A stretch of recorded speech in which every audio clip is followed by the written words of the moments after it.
I'm here with Raquel Weinstein.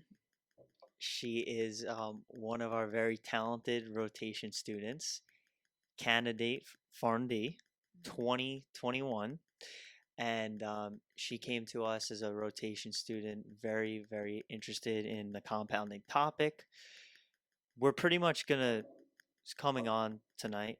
We're gonna discuss a hot topic, and the topic is ketamine. Mhm. So Raquel was very interested in ketamine. Reason being is some of the formulations that we make at the facility. So I want you to kind of explain the mechanism and how ketamine works Mhm. really quick, and then we're gonna go into all the aspects of ketamine. So what would you say the standout mechanism of action? So, it's not really known, but they say it's an NMDA receptor antagonist, and it also has a ins- anesthetic effect. Anesthetic effect. Yes, anesthetic. Ketamine l- antagonizes the NMDA Yes. receptor. Antagonizing means pretty much stopping. Mhm. The NMDA receptor, you could think of it as a receptor on the spinal cord that makes sensitizes the Mhm. spinal cord Yeah. and creates more pain. So when a neurotransmitter called glutamate latches on to that NMDA, it says let's sensitize. Yeah. So you want to inhibit that, and that's exactly what ketamine Yeah. does. It blocks it. There you go.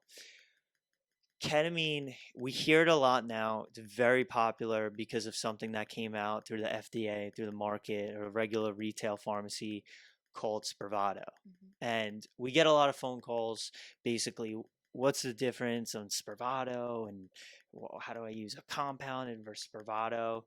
Can you explain the difference, Yes. Spravato versus ketamine? So, esketamine or Spirato, it is a one racemic mixture. So that means it's just S, and then ketamine is a two racemic mixture, so it's SNL. S and L. Yes. Okay.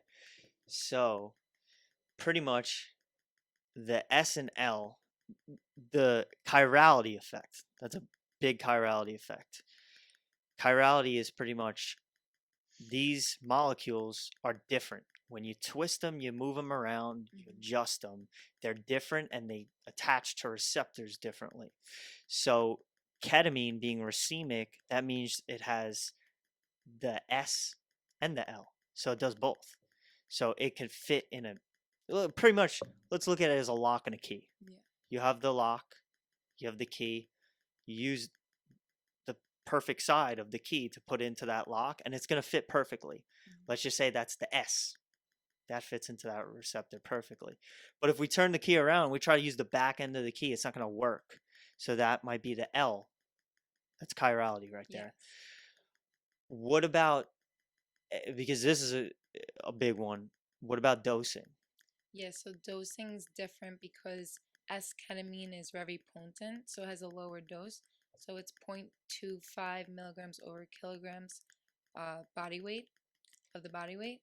And ketamine, which we compound, is zero point 0.5 milligrams per ketamine, I mean kilograms of the body weight, the patient's body weight. And that is because esketamine is more potent. Exactly. Yes. And to explain pretty much what would go on is if we're using ketamine Hmm. and a patient needs a Spravato dose Hmm. of 50 milligrams per ml, Yeah. we would use 100 milligrams per ml to get that dose equal. The protocol might be completely different. Not saying the protocol is the same because Spravato has pretty strict protocol on how many antidepressants you need to have failed beforehand, and especially the protocols for the physicians and how they're using the medication. Hmm. Getting to that, when and this is something that a doctor receives and a doctor uses at their office. Getting to that, when they receive it at their office, what do they need to be aware of? That when they start using this on a patient, what side effects do they need to So, take into so the consideration? most common side effect is dissociation, which just means that the patient is like outside their body. They're dissociating from their own body and seeing everything. Like it's like hallucinations, a lot of psychiatric side effects, hallucinations, and another side effect is we have to watch elevated blood pressure, agitation, not hungry, all that. Those are common side effects. Okay. So it makes sense because when these patients go into the office, they usually need to lay down, get pretty comfortable, and they'll have an infusion or they'll use their nasal spray or they'll use their rapidly dissolving tablet. Mhm. And what goes on is they're hooked up to blood pressure monitor because hypertension is one of the side effects. Now, the physician needs to dose the patient. Mhm. When they dose the patient, they need to figure out, is this patient dissociating, and they observe.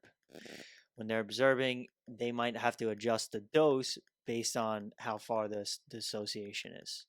So there's a lot of education that needs to come into play when it comes to a physician that's using this medication. And Mhm. is the pharmacist the person that needs to provide that education? They could, but I still think that there needs to be some sort of outside organization that the doctors are part of, that they get this education from on how to use Mhm. ketamine. Um, we spoke about making rapidly dissolving tablets. We spoke about the nasal sprays, the labor intensive abilities of making a rapidly dissolving tablet. It's baked, but it's a lot easier for a patient. It's Mhm. dissolved right under their tongue. Yep. As far as dosing, we went through, Mhm. and side effects, we went through.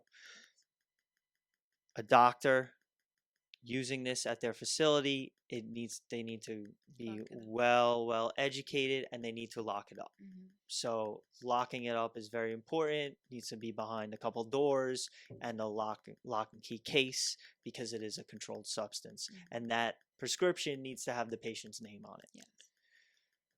So I want to thank you for coming on. Thank you for having me. You did great. Thank you. Um, and then we look forward to seeing Raquel in the future as a pharmacist graduating from St. John's, taking her boards, Mhm. and getting it done. Yes. Thank Thank you you. for coming on. Thank you for having me.